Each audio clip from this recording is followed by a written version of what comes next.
Hello everyone! Last time we spoke about defending the Isle of Dorn and repairing the Coreway, giving us access into the Ringing Deeps and stopping Xal'atath from creating an army of Skardin. Anduin has heard some weird stories from the Irvin, who keep on calling him Arathi. Surely that's impossible, right? It can't be that they know who the Arathi are, and yet they do have accommodations for the humans. But we had no access to the Coreway, and helping another culture was outside the Oathsworn's edicts. Perhaps they need our help as well. Thank you for your help, Adelgon. He wants to go into Hallowfall and find out more, where, beyond belief, the rumors are revealed to be true. The history is that once upon a time, the Titan-forged Vrykul got hit by the Curse of Flesh, just as the Irvin did. While the Irvin turned into dwarves, the Vrykul would turn into humans. And in the beginning, they lived a very tribalistic lifestyle. Imagine different camps with different clans, but one man could see the truth. Man divided is weak, man together is strong. Thoradin of Arator knew that the humans had to unite and come together if they wanted to survive in this hostile world of Warcraft. Survive threats like the Amani trolls, who did not particularly like all these new races taking over their troll lands. Now, an interesting side note when talking about the Amani: underneath Zul'Aman there lies the corpse of Kifix. This Kefrax fought together with Zakash against Keeper Tyr. While Zakash will be blown up by Tyr, hence why they call the area Tyr's Fall, right, the place where Tyr fell, the dead Kefrax would still cause trouble, leading to the death of Thoradin and then many years later be devoured by Xal'atath. Meanwhile, Kifix managed to run away a bit further until it too fell to its wounds. Thousands of years later, Xal'atath would lead the troll Zando to the body of Kifix, convince him that making blood sacrifices would be really cool, and so the troll did, and all of them died a horrible death, while the Kefrax roamed Azeroth once again. The trolls united, and with great sacrifice managed to defeat him. Atop the site where they had killed Kifix, the trolls established a settlement which would one day grow into the temple city of Zul'Aman. Just an interesting side note to keep in mind for the future. So Thoradin, when still alive, he went around uniting the humans by peace talks, embracing religion, political marriages, and sometimes simply displaying what a badass he was in combat. In the end, a powerful empire rose, the Empire of Arator. Their neighbors, the High Elves, also fought with the Amani trolls, and while the High Elves' magical powers were great, the trolls had Voodoo and Loa at their side. Victory was not guaranteed. So the elves offered an allegiance to the humans, which Thoradin accepted under one condition. He wanted the elves to train 100 of his people in the ways of magic. So it was that the union of High Elf and humans ended the so-called Troll Wars, giving the Amani defeats that they would never really recover from. With victory earned, humans and elves partied hard, and we all know what happens when you win and get to live another day. You celebrate life. This war would secure an allegiance between elf and humans that would last through the ages. If and when the line of Arator ever needed the elves' help, they would answer the call, which is why centuries later, Anduin Lothar could call upon their promise, ask the elves to join the Alliance of Lordaeron in the war against the Horde. With the threat of the trolls gone, this human empire kept on growing. Their king Thoradin would pass away and new leaders would take over. With the generations, the humans expanded their nation in size and power. Around 2700 years ago, we'd see them set up places like Lordaeron, Gilneas or Dalaran. These small trading outposts and cities, they would grow into mighty city-states of their own. And eventually, their capital, Strom, it saw its influence over these regions slip away. That's the history that we know. But then, we don't have confirmation yet as to how or when this Arathi Empire of Hallowfall came to be. But what makes sense to me is that if around 2700 to 1200 years ago, we would see the fracturing of the original empire, and these kingdoms, they would flourish in their own rights. People would set sail and form places like Kul Tiras. What makes sense to me is that during this time period, some of their high elves, their humans, and their half-elves, they decided to set sail and establish this Arathi Empire somewhere in the world. Then, for some reason, they got disconnected from the other side of the world for a very long time because they call the land that we come from the Old Lands. Think back to areas like Pandaria, right? Or the Dragon Isles being hidden away for millennia. Where they went to is anyone's guess. One option would be the highly speculated other side of Azeroth. The idea that what we've seen of the world so far is only half of it. And while the globes in the game have proven wrong time and again, there is the difficulty of actually being able to look at Azeroth from space, see the entire thing spin around. At the same time, how often have we not seen new entire land masses simply pop into existence? There are reasons and spins they can give to it. If we have magical mists, or Titan cloaking devices, or magical bubbles that keep areas locked away from us, there are ways of coming up with reasons for these Arathi. Another reasoning can be found in yet another book that they added with Dragonflight. This one is titled The Tragedy of Erenethria. It speaks about the green dragon Erenethria being bored with exploring the same places, wondering if there are any mysteries left to discover, and our heart calls out to figure out what is beyond the storming sea. The Keeper's tell her that beyond the storming sea lies only ruin, but Erenethria needs to figure out for herself. And so, despite the warnings, she journeyed to find out what was west of Westeros. Most believe the Keeper's words have been true, that indeed only a ruin was found, but others have seen Erenethria in their dreams, seen that she reached a land beyond, where she has raised a brood of her own. So while that part, right, where did the Arathi come from and what is the timeline, while that is still to be discovered and explained, we do know that the Arathi, they have an emperor deeply connected to the powers of the light. Similar to, for example, Prophet Velen, this emperor is able to predict the future, not only to see what is to come and let destiny flow as it does, they sometimes actively work to forestall events of prophecy, and thus their empire has flourished. Now at some points, over at least a decade ago, I'd say around 20 years-ish, the Emperor gets a vision about Beledar, the crystal within Hallowfall, and a great war between light and void, the war called Renilush. The Emperor's vision. A prophecy of light, battle, and victory for the Arathi and the Sacred Flame. I was newly raised to my position. Being entrusted to seek out an Imperial prophecy was a great honor. Our armada braved the storming sea and its impassable tempest. I thought that final storm was sure to scuttle every airship. Instead, there was a radiant flash. The Emperor's vision, exactly as he had foreseen. The light transported us beneath the surface of Azeroth. But still under the light of this star we named Beledar. So many died as the Armada crashed into the cliffs. The Armada's teleportation down below, it made for an extremely rough arrival. Many of their braves died as their ships crashed upon the rocks. In a cruel twist of fate, all their mages with the knowledge on how to make portals back home, they died as well. Although there are some that find that a bit too coincidental and wonder if there wasn't betrayal from within. The result is still the same though. They have no way of teleporting home, and while some of the mages left are now desperately trying to figure out how to make those portals themselves, even those actions are being sabotaged. That crystal. Star. We call it a star. Beledar, the Emperor's vision of holy light. A vision of light. Deep under the ground. We're the Hallowfall expedition of the Arathi Empire. We followed our Emperor's sacred vision across the sea to fight in Renilush, the final battle between light and dark. As we crossed the sea, we were caught in a storm. The fleet was, enveloped in golden radiance. In a flash, our entire armada was transported down here.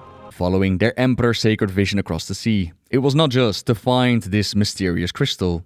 They're here to fight in Renilush, the final battle between light and dark. We have potentially heard prophecies about this before. In the Velen Anduin short story, the prophet looks upon the boy, and he saw a man joined by dragons, Naru, alliance and hordes, fighting against the massive darkness of the universe. There's also a comic in which Old Man Anduin makes ready for the light to triumph over shadow. And now we have the Song of Renilush from the Arathi. 15. The Arathi, guardians of the sacred flame, formed the Aegis Shield, a constellation of courage against the encroaching darkness. Their resolve, a beacon in the night, as stars began to fade into shadow. 16. The Harbinger's forces, nightmares of legs and claws, spun from the loom of oblivion, skittered across the battlefield. Their movements, a grotesque dance, echoed to the discordant rhythm of a world teetering on the brink. 17. The wall, built with the living rock of titans, bore the weight of the conflict. Each stone a silent witness to the struggle, whispering tales of valor to the winds, stirring the spirits of warriors long gone. 18. The remains of gods, scattered across the battlefield, pulsed with an unseen light. Their echoes, a clarion call, stirred the Arathi, compelling them to fight, to kill for the world's dawn. 19. Amidst the chaos, the Forgotten One cried, "When the last star fades, the Emperor's crown will weigh heavy with the sins of 1,000 years." The stalwart soldiers threw down their spears and wept tears of blood and burning anger. Not exactly a clear-cut prophecy, but we do see mention of the Harbinger, and perhaps this last star fading could be the final Titan. Azeroth plunged into darkness. Only time's going to tell, but that is how and why the Arathi arrived within Hallowfall. A rough arrival, yet at the very least, Beledar was there for them. We don't know what the crystal is, but we do know that it's not the tip of Sargeras' swords. When the Arathi arrived, the crystal was already there. They'd settled and built up their settlements, even go up above and interact with the Irvan, until the so-called Day of Darkness, the day that Sargeras stabbed the world. I wish Khadgar were here. He'd know what it all meant. I'm sorry. I didn't mean to... No. You're right. I wish he was here as well. We'll have to find our own answers.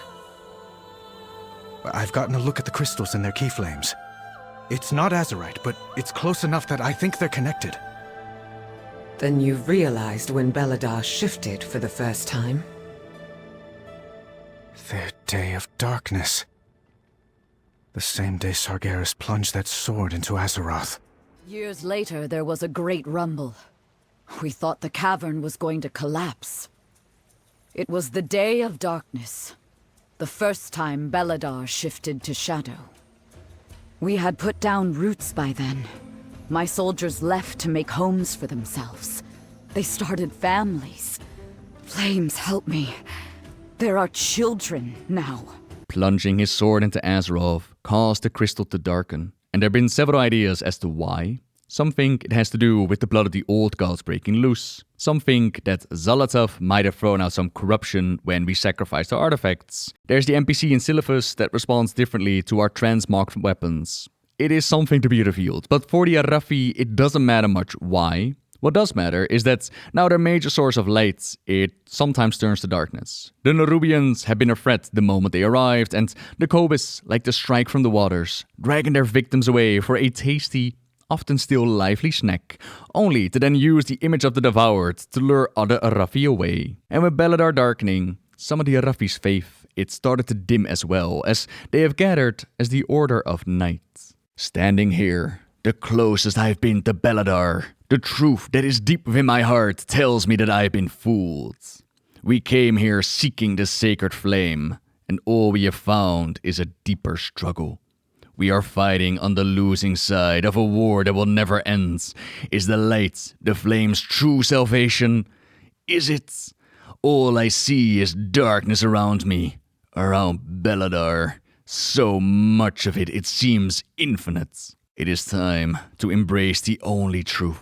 The light of the star is just an anomaly within its vast ocean of darkness. I am the seeker of darkness. I am deprived of all hope. In my very heart is shadow. I am the Harbinger of the Night. The Order of Night is in league with Xal'atath. And similarly to how we have very little certain information about Beledar, so too do we not know a whole lot about Xal'atath. The Harbinger is from the Black Empire? Flames. One of the old gods? No, something else. A survivor from the depths of time. Not an old god, but something else. The form Xal'atath walks around in is not a true form either. This is merely a body that she inhabited during the questline in which we set her free from the blade. She's also shown to clearly be able to transform in whatever she wants to look like. The Locust Walker knows about Xal'atath, indicating that she's been off-planet before. Is Beledar perhaps the ship in which she landed on Azeroth? Her blade was a prison. Who put her in there, and how come a bargain with the old gods was able to set her free? Even imprisoned, she had influenced moments in Azeroth's past. Some of these moments now coming to the forefront again within the World Soul Saga. She is connected to the powers of the Void, and such a powerhouse that a prodigy Void wielder like Illyria can't censor, nor do anything but crawl on the floor when Xal'atath wills it. She could have destroyed us 100 times over, and yet she doesn't. Why? What are her true intentions? Speculative. I think she wants to convert Illyria to her side and do something with the Sunwell to maybe have us lose in the first expansion, plunge the world into darkness, add a bit of a time skip and make us crawl back to the top in midnight. But that is pure speculation. Going back to Beledar and the Darkening, there's the potential that the Order of Night isn't wrong either, and that the original state of the crystal is supposed to be darkness. One of the Earthen Plays, it speaks about the Traegar, creatures of legend that were around millennia ago that have traveled through Hallowfall, and during their time, the canyons were extremely dark. Could it be that they're just talking about the deeper reaches of Hallowfall, or perhaps, before the arrival of the Arathi, the crystal was originally dark? Who is to say? Still, so much delicious lore to be revealed. Yet while some of them see their faith falter, others rise up and become beacons of light themselves. The Lamplighters are on the front line, keeping their holy flame burning, keeping the faith in their people's hearts. Faerin Lothar is one of those, a child that was not meant to be part of the expedition. So many died as the Armada crashed into the cliffs. We thought the eternal flame of Arathor snuffed out that day. Then, as we labored to rescue this stowaway child, Faerin, we discovered that she had preserved embers of the flame, at risk to her own life. Brave fool. Yet I'm eternally grateful that she held on to that symbol of hope. Don't tell her I said that. I was never even supposed to be in Hallowfall. I stowed away to escape a family that only ever saw me as a failure. Was it a mistake? I lost an eye and an arm for it. Does that make me unworthy of the light? I regret nothing. I keep fighting because in the darkness, it's all we can do. I can't give up. It's not in my nature. And I don't think it's in yours either. A stowaway to escape a family that only ever saw her as a failure. She saved their sacred flame during that rough arrival at the cost of an eye and an arm. Yet despite that heroic deed, no one was apparently willing to take her in, as they founded the orphanage within Beledar for her.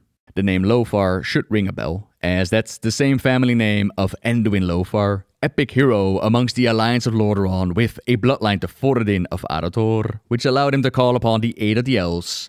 He was a legend, which is why Varian decided to name Anduin after him, but Faerin explains that... Did I hear that right earlier? You're, Lothar?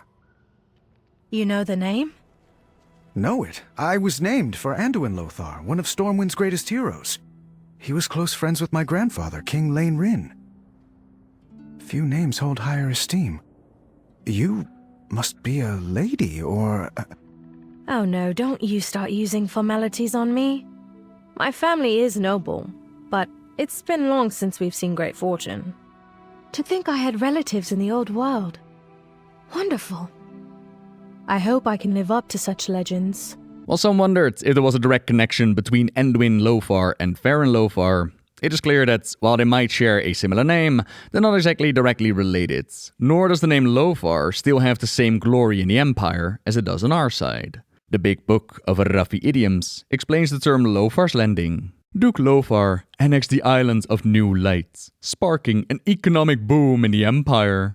Lothar's Landing became an idiom for hopeful but uncertain trade or diplomatic initiatives by the Empire, often said with dripping sarcasm when the venture fails to find success. So if I read it right, being a Lothar is not exactly a guarantee for success amongst the Empire. And considering Faerin was willing to join an uncertain expedition into an unknown land to escape her family, one can only wonder what life is truly like within this Arathi Empire. If and when we get the visits, will they be our allies? Or will we find a city of zealots driven by the prophecies of the Emperor, as not only do we have the cultists of the Order of the Knights, we also have those on the other side of the extreme spectrum, diving so deep into the secrets of their sacred flame that they're able to resurrect their fallen. An army of the risen, the Arathi will defeat the Nerubians, conquer Khaz Algar, and subjugate the world!